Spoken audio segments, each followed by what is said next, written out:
Hello student. তো আমরা পড়ছিলাম ক্লাস ইলেভেনের হাইড্রোকার্বন ইউনিট, যেখানে আগের দিন আমরা ক্লাসে আলোচনা করেছি বিভিন্ন অ্যারোমেটিক, নন অ্যারোমেটিক এবং অ্যান্টি অ্যারোমেটিক কম্পাউন্ড সম্পর্কে। তো আজকে কিছু এক্সাম্পল দেবো তাদের। এবং দেখো, সেখানে আমি তিনটে শর্ত বলেছিলাম। যেটা বলেছিলাম, 1 নম্বর যে কম্পাউন্ডটাকে সাইক্লিক হতে হবে। 2 নম্বর হচ্ছে বলেছিলাম কমপ্লিট কনজুগেশন সেখানে কিন্তু থাকতে হবে, ঠিক আছে? কি বলেছিলাম? Complete conjugation. আর 3 নম্বর বলেছিলাম যে কম্পাউন্ডটাকে প্লানার হতে হবে, ঠিক আছে? এবং প্লানার বোঝার জন্য বলেছিলাম যে দেখবে যে রিংটা আছে সেই রিংয়ের কার্বনটা sp2 হাইব্রিডেজ কিনা, ঠিক আছে? আর 4 নম্বর একটা শর্ত বলেছিলাম, সেটা হচ্ছে হুকেলস রুল। যেটা বলেছিলাম, যদি ইলেকট্রন 4n+2 পাই ইলেকট্রন হয়, ঠিক আছে? এবং এখানে 4n+2 পাই ইলেকট্রনের ক্ষেত্রে বলেছিলাম, যদি n এর মান কি হবে অ্যারোমেটিকের ক্ষেত্রে, ফর অ্যারোমেটিক 4 নম্বরটা, ঠিক আছে? এই 4 নম্বরটা যদি অ্যারোমেটিক হতে হয়, তাহলে সেক্ষেত্রে এন এর মান কী করতে হবে? এন এর মান 0, 1, 2, 3 এটসেট্রা। যদি কম্পাউন্ডটাকে অ্যান্টি অ্যারোমেটিক হতে হয়, অ্যান্টি অ্যারোমেটিক, সেক্ষেত্রে এন এর মান হবে 1, 2, 3 ডট ডট, ঠিক আছে? এটা ছিল আমাদের শর্ত। অ্যারোমেটিক এবং অ্যান্টি অ্যারোমেটিকের ক্ষেত্রে প্রথম 3টে শর্ত একই থাকবে, জাস্ট 4th নাম্বার যে শর্তটা আছে সেটা চেঞ্জ হবে, ঠিক আছে?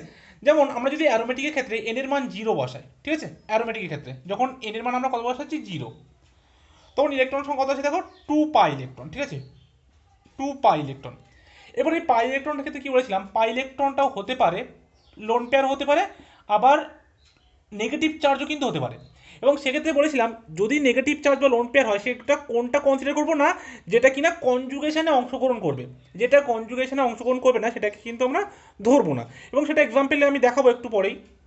আরেকটা বলেছিলাম, যদি এন এর মান 1, 2, 3 হয়, মানে সাপোজ ধরো এন এর মান 1 অ্যান্টি অ্যারোমেটিকের ক্ষেত্রে, এন এর মান 1 হলে দেখো কত হচ্ছে?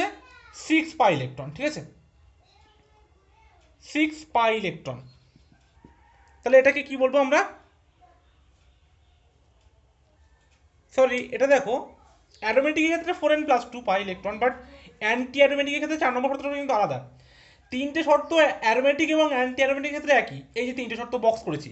4 নম্বরটা আলাদা, কিন্তু 4 নম্বর অ্যারোমেটিক ক্ষেত্রে 4n+2 পাই ইলেকট্রন, যেখানে এন এর মান 0, 1, 2, 3। আর অ্যান্টি অ্যারোমেটিকের ক্ষেত্রে 4 নম্বর যে শর্তটা হচ্ছে, যে রুল, 4 নম্বর রুল, এটা হচ্ছে 4n পাই ইলেকট্রন, যেখানে এন এর মান 1, 2, 3, ঠিক আছে? তার মানে এন এর মান যদি আমরা 1 বসাই, তাহলে সেখানে হচ্ছে কটা ইলেকট্রন? না, 4 পাই ইলেকট্রন। বা আমরা যদি এন এর মান 2 বসাই, তাহলে 8 পাই ইলেকট্রন। এগুলো আগের দিন বলেছিলাম, ঠিক আছে? এগুলো আজকে আর বলছি না। আর যদি নন অ্যারোমেটিক হতে হয়, ঠিক আছে? নন অ্যারোমেটিক, ঠিক আছে?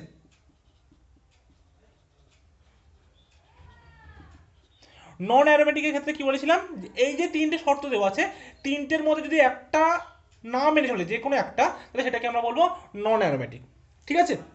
তাহলে দেখো, কিছু এক্সাম্পল আমি দেখাচ্ছি এবার। সাপোজ ধরো আমরা ফিউরানের এক্সাম্পল যদি দেখি, ফিউরান, ঠিক আছে? ফিউরান কেমন দেখতে হয় সবাই নিশ্চয় জানো। এটার নাম হচ্ছে ফিউরান। দেখো, এবার দেখাই যে ফিউরানটা অ্যারোমেটিক, নন অ্যারোমেটিক কি অ্যান্টি অ্যারোমেটিক। সেক্ষেত্রে দেখো আমরা কি কি বলবো। প্রথমটা দেখবো যে সাইক্লিক কিনা, তো অবশ্যই এটা সাইক্লিক কম্পাউন্ড, দেখতে পাচ্ছি আমরা রিং আছে। 2 নম্বর কি? 2 নম্বর আমরা দেখবো যে কনজুগেটেড আছে কিনা। দেখো কনজুগেটেড আছে কিনা, এটা আছে পাই, এটা সিগমা, পাই সিগমা লোন পেয়ার। এবং দেখো এই লোন পেয়ারটা কিন্তু কনজুগেশনে অংশগ্রহণ করছে। এটা এখানে আসবে, তাহলে এটা এখানে যাবে, এটা এখানে আসবে, ঠিক আছে? তাহলে আমরা যখন এটা দেখছি ফুললি কনজুগেটেড, তাহলে এটা কনজুগেটেড আছে। সাইক্লিকও আছে, কনজুগেটেড। 3 নম্বর দেখো, এখানে একটা হাইড্রোজেন, এখানে একটা হাইড্রোজেন, তাহলে দেখবে প্রত্যেকটা কার্বন আছে sp2, মানে এটা প্লানার। এবার হচ্ছে 4 নম্বর শর্ত। 4 নম্বর শর্ত, ইলেকট্রন, পাই ইলেকট্রন কটা আছে। দেখো এটা যদি আমরা দেখতে চাই, তাহলে পাই ইলেকট্রন আমি বলেছি কি না, লোন পেয়ার হতে পারে, নেগেটিভ চার্জ হতে পারে, যদি সেটা কি না কনজুগেশনে অংশগ্রহণ করে। এখানে দেখো লোন পেয়ার দুটো আছে, একটা লোন পেয়ার, একটা লোন পেয়ার। কিন্তু এই যে লোন পেয়ারটা আছে, এটা কিন্তু কনজুগেশনে অংশগ্রহণ করেনি, সুতরাং এটা কিন্তু আমরা কাউন্ট করবো না। এটা কাউন্ট করব, আর এই যে দুটো পাই ইলেকট্রন আছে এই দুটো কাউন্ট করবো। তাহলে আমাদের এখানে কটা পাই ইলেকট্রন হচ্ছে দেখো, এই দুই, এই দুই মানে 6টা পাই ইলেকট্রন হচ্ছে 6 পাই ইলেকট্রন। আর 6 পাই ইলেকট্রন মানে দেখো সেটা 4n+2 পাই ইলেকট্রন, এই সূত্রটা মানছে। যেখানে n এর মান আমরা যদি 1 বসাই তাহলে দেখবে 4 + 2 6 পাই ইলেকট্রন হচ্ছে। তাহলে 6 পাই ইলেকট্রন হলে এটা কি বলবো আমরা? অ্যারোমেটিক। বুঝে গেল? এখানে কিন্তু দুটো লোন পেয়ার ছিল, কিন্তু আমরা কাউন্ট করেছি কটা? একটা। তার কারণ কি? এই একটা কিন্তু এখানে কনজুগেশনে অংশগ্রহণ করছে। সেই লোন পেয়ার বা সেই পাই ইলেকট্রন বা সেই নেগেটিভ চার্জটাকে আমরা কাউন্টিং করব, যেটা কিনা এই রিংয়ের সাথে কনজুগেশনে অংশগ্রহণ করবে। ঠিক আছে? যেটা করবে না সেটা কিন্তু ধরবো না। আরও দুটো ভালো এক্সাম্পল দেখাচ্ছি, দেখো। এটা তো ফিউরান দেখালাম, এবার একটা আমরা নেব পিরোল।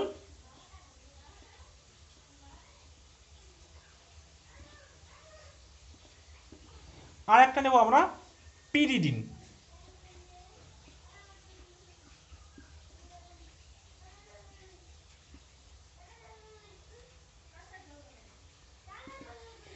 এবারে দেখো, এটার নাম হচ্ছে পিরোল আর এটার নাম হচ্ছে পিরিডিন। এবারে দেখো পিরোলের ক্ষেত্রে সাইক্লিক, হ্যাঁ এটা সাইক্লিক। 2 নম্বরে দেখো কনজুগেটেড আছে কিনা, দেখো পাই সিগমা লোন পেয়ার মানে কনজুগেটেড। 3 নম্বর শর্ত ছিল প্লানার কিনা, মানে sp2 কিনা, অবশ্যই এটা sp2। ঠিক আছে? 4 নম্বর শর্ত, 4 নম্বরটা কি না, পাই ইলেকট্রন কটা আছে দেখো। এটা কিন্তু এখানে, এটা এখানে, এটা এখানে, মানে কি এই যে লোন পেয়ারটা আছে এটা কিন্তু কনজুগেশনে অংশগ্রহণ করছে। মানে এখানে হচ্ছে 2 আর 2 4 আর 2 6 6 পাই ইলেকট্রন, মানে অ্যারোমেটিক। ঠিক আছে? এটা অ্যারোমেটিক। কিন্তু আমরা যদি পিরিডিনের ক্ষেত্রে দেখি, পিরিডিনের ক্ষেত্রে দেখো এটা 1 নম্বর হচ্ছে সাইক্লিক, 2 নম্বর হচ্ছে পাই সিগমা লোন পেয়ার বা পাই। ঠিক আছে? অবশ্যই কনজুগেটেড। 3 নম্বর হচ্ছে প্লানার sp2। ঠিক আছে? 4 নম্বরে দেখো, 4 নম্বরে দেখো আমরা যদি কনজুগেশন দেখাই, এই পাইটা এখানে যাবে, এই পাইটা এখানে আসবে, এটা এখানে আসবে। তাহলে এখানে দেখো জাস্ট এই পাই বন্ডেডগুলো এই কনজুগেশনে অংশগ্রহণ করছে। এই যে লোন পেয়ারটা আছে এটা কিন্তু কনজুগেশনে অংশগ্রহণ করছে না। তার জন্য কি হবে, আমরা কিন্তু এই লোন পেয়ারটা নেব না। এখানে দেখো আর্ডিনের যে লোন পেয়ারটা সেটা নিয়েছি, আমরা কাউন্টিং করেছি। কারণ কি, এটা কিন্তু কনজুগেশনে যাচ্ছিল, বাট এই লোন পেয়ারটা কিন্তু কোনো কনজুগেশনে যাচ্ছে না রিংয়ের সাথে। তাহলে আমরা কিন্তু এই লোন পেয়ারটা কাউন্টিং করবো না। তাহলে এখানে কটা পাই ইলেকট্রন হচ্ছে? 2 4 6। তাহলে এখানেও কিন্তু 6 পাই ইলেকট্রন এবং এটাও কিন্তু অ্যারোমেটিক। বোঝা গেল? এখানটা কিন্তু আমাদেরকে বুঝতে হবে। তাহলে যদি দেখা যায় দুজনের মধ্যে কে ইজিলি লোন পেয়ারটা গ্রহণ করতে পারবে, যেহেতু এই লোন পেয়ারটা এখানে কনজুগেশনে অংশগ্রহণ করছে, অত ফ্রি না। বাট এই লোন পেয়ারটা এখানে ফ্রি আছে, এখানে কোনো কনজুগেশনে যাচ্ছে না, যার ফলে এটা কিন্তু ইজিলি ডোনেট করতে হবে। এ কিন্তু ইজিলি ডোনেট করতে পারবে না লোন পেয়ারটা। বোঝা গেল? এখান থেকে তাহলে কে ভালো বেস যদি কোশ্চেন আসে তাহলে সে মনে হয় নিশ্চয়ই অ্যান্সার বলতে পারবে। ঠিক আছে? যে পিরিডিন আর পিরিয়ডের মধ্যে কে ভালো বেস। ঠিক আছে? যে ইজিলি ডোনেট করতে পারবে সে একটা ভালো বেস, কিন্তু ডোনেট করতে পারবে না ভালো বেস নয়। ঠিক আছে? এবার দেখো এরকমভাবে কিন্তু আমরা কাউন্টিংটা করবো। সাপোজ ধরো একটা এক্সাম্পল আর একটা দেখাচ্ছি আমি। সাপোজ ধরো এটা দিল, তাহলে এটা দেখো 1 নম্বর এটা কি, সাইক্লিক, অবশ্যই সাইক্লিক। ঠিক আছে? তাহলে যদি এটা সাইক্লিক হয় তাহলে 2 নম্বর এটা কনজুগেট আছে কিনা দেখো, পাই সিগমা সিগমা, তাহলে কনজুগেট হচ্ছে না কিন্তু। পাই সিগমা পজিটিভ বা পাই সিগমা লোন পেয়ার এরকম হলে কিন্তু কনজুগেশনটা হয়। তাহলে এখানে পাই আবার সিগমা পাই সিগমা কিন্তু কনজুগেশন হচ্ছে না, যার ফলে এটা কিন্তু কনজুগেটেড না। এবার আমি বলেছিলাম প্রথম 3টে শর্ত যেটা বক্স কেটে দিয়েছিলাম, সেই 3টে শর্তের মধ্যে যদি কোনো একটা অমান্য করে সেটা কি হয়ে যাবে, নন অ্যারোমেটিক। ঠিক আছে? এটা কিন্তু কনজুগেটেড নয়, তাই জন্য এটা নন অ্যারোমেটিক। ঠিক আছে? এবার যদি আমরা একই সেম এক্সাম্পল আমরা যদি এটা দেখি,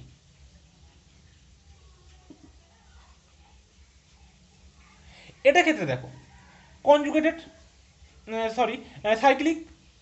2 নম্বর কনজুগেটেড আছে কিনা দেখো, pi sigma lone pair sigma pi, মানে কি এটা কিন্তু কনজুগেটেড। ঠিক আছে? 3 নম্বর দেখো প্লানার কিনা, অবশ্যই প্রতিটা হার্ডন আছে এবং দেখবে এটা sp2 প্লানার। 4 নম্বর দেখো যে পাই ইলেকট্রন কটা আছে, পাই ইলেকট্রন দেখো 1টা 2টো 3টে 4টে, কারণ এটা কিন্তু কনজুগেশন অংশগ্রহণ করছে।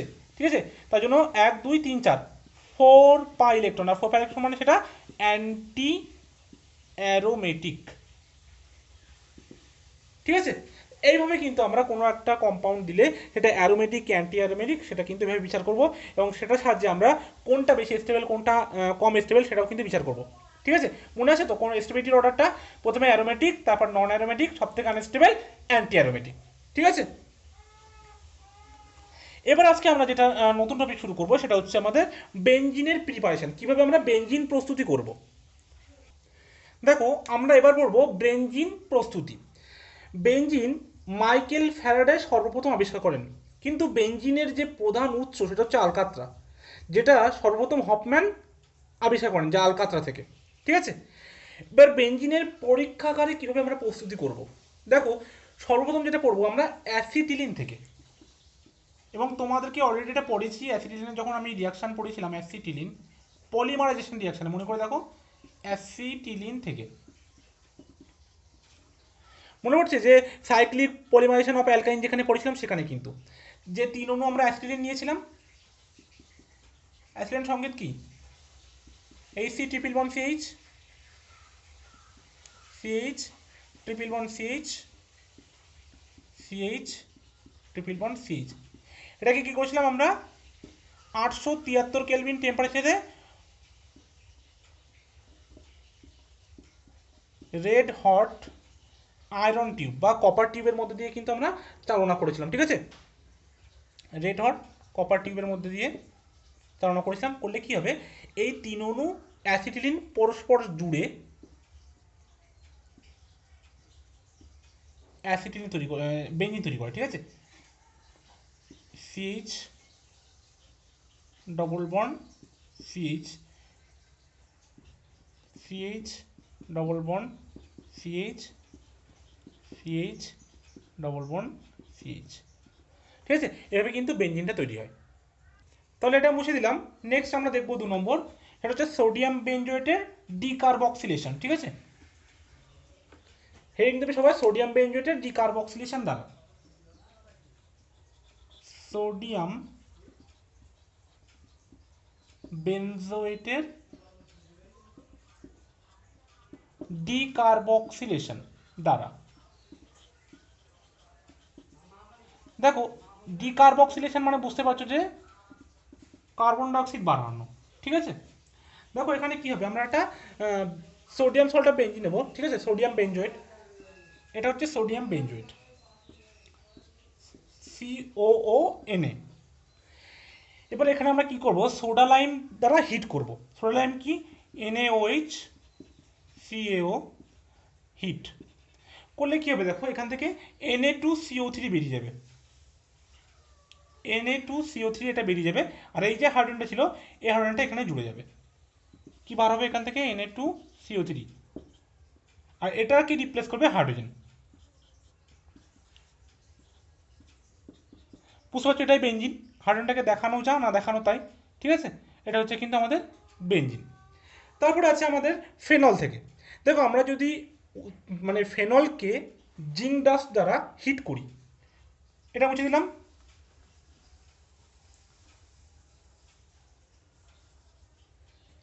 নেক্সট হচ্ছে আমাদের ফ্রম ফেনল।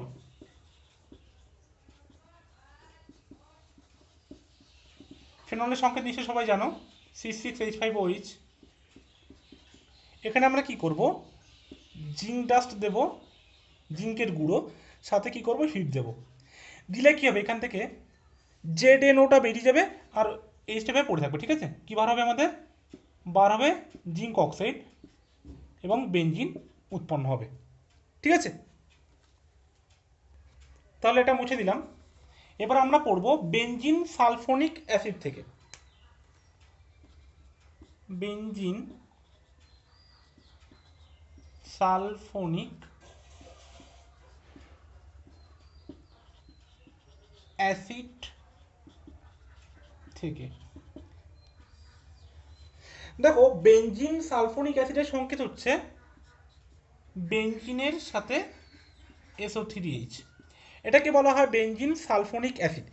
এবার এই বেনজিন থেকে দেখো আমরা যদি এই সালফোনিক অ্যাসিডটাকে বার করে দিতে পারি তাহলে আমাদের বেনজিন তৈরি হবে, এবং এই বেনজিন বলয় থেকে এই SO3H গ্রুপের অপসারণকে বলা হয় ডিসালফোনেশন। তাহলে আমরা অ্যাকচুয়ালি এখানে কি করছি, ডিসালফোনেশন করছি।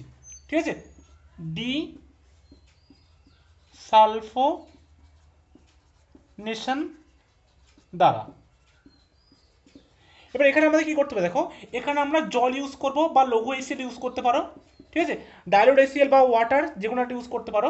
এবং এখানে আমরা হিট করব কত থেকে 150 থেকে 200 ডিগ্রি সেন্টিগ্রেড তাপমাত্রায়, ঠিক আছে, এবং এটা উচ্চ চাপে। তাহলে কি হবে দেখো, এখান থেকে এই SO3H গ্রুপটা এই ওইচকে নিয়ে বেরিয়ে যাবে H2SO4 হিসেবে, ঠিক আছে, এবং আমাদের বেঞ্জিন উৎপন্ন হবে। এটার স্থান কে নেবে, এই হাইড্রোজেন নেবে কিন্তু, ঠিক আছে। কিন্তু বারবার বলছি এই হাইড্রোজেনটা লেখা না লেখা সমান, কারণ প্রত্যেক কার্বনে কিন্তু একটা করে হাইড্রোজেন অলরেডি আছে, ঠিক আছে। এটা লেখা না লেখা কিন্তু সমান, জাস্ট আমরা এটাকে এই হিসাবেই লিখি, রেজোনেন্স হাইব্রিড হিসেবে, ঠিক আছে। এবং সাথে কি উৎপন্ন হবে, H2SO4। তাহলে এছাড়া আমাদের আরও আছে অ্যালকেন থেকে, যেটা আমরা Cr2O3 L2O3 এবং 773 কেলভিন টেম্পারেচার দ্বারা করতে পারি, যেটাকে আমরা অ্যারোমেটাইজেশনের মাধ্যমে করি। বা আমাদের একটা আছে ডায়োজোনিয়াম সল্ট থেকে করতে পারি, ঠিক আছে। তো তোমাদের এইটুকু যথেষ্ট। এবার আমরা বেঞ্জিনের কিছু ধর্ম পড়বো, ঠিক আছে, প্রপার্টি সম্পর্কে জানবো। দেখো সবার আগে আমরা বেঞ্জিনের ভৌত ধর্ম সম্পর্কে পড়বো, ঠিক আছে, ফিজিক্যাল প্রপার্টি সম্পর্কে।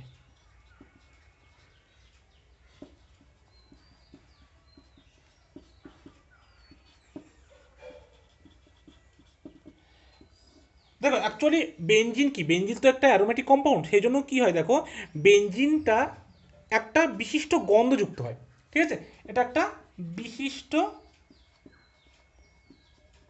গন্ধযুক্ত, এবং এটা কিন্তু কালারলেসও হয়। বেশিরভাগ অ্যারোমেটিক কম্পাউন্ড তো কালারলেস হয় এবং গন্ধযুক্ত হয়। আরও কি বলেছিলাম, আচ্ছা গন্ধযুক্ত বলতে যেমন ধরো আমরা বলেছিলাম ন্যাপথ্লিনের কথা, ঠিক আছে, ন্যাপথ্লিনটা কিন্তু আমরা টয়লেটে ইউজ করি, ওটা কিন্তু একটা বিশিষ্ট গন্ধযুক্ত এবং ওটা সাদা রঙে দেখতে হয়, ঠিক আছে। তাছাড়া কী হয়, এরা বেশিরভাগ কিন্তু তরল হয়, ঠিক আছে, বেশিরভাগ তরল হয়। কিছু আছে যেটা কঠিন হয়, যেমন আমাদের আমি বললাম ন্যাপথলিনটা একটা কঠিন হয়, কিন্তু বেশিরভাগ অ্যারোমেটিক কম্পাউন্ডই কিন্তু আমাদের লিকুইডই হয়, ঠিক আছে। এবার দেখো এরা কি হয়, এরা নন পোলার হয়, ঠিক আছে।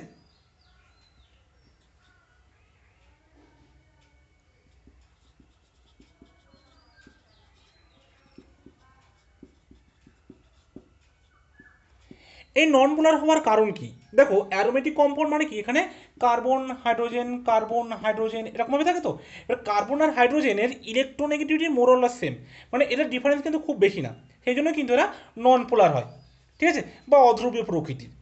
এবং এরা কি হয়, এরা জলে, যেহেতু জল একটা পোলার, এই জন্য জলে এরা অদ্রাব্য, ঠিক আছে, বাট বিভিন্ন অর্গানিক স্যাম্পেলে এরা কিন্তু দ্রাব্য, ঠিক আছে, এটা মনে রাখবে।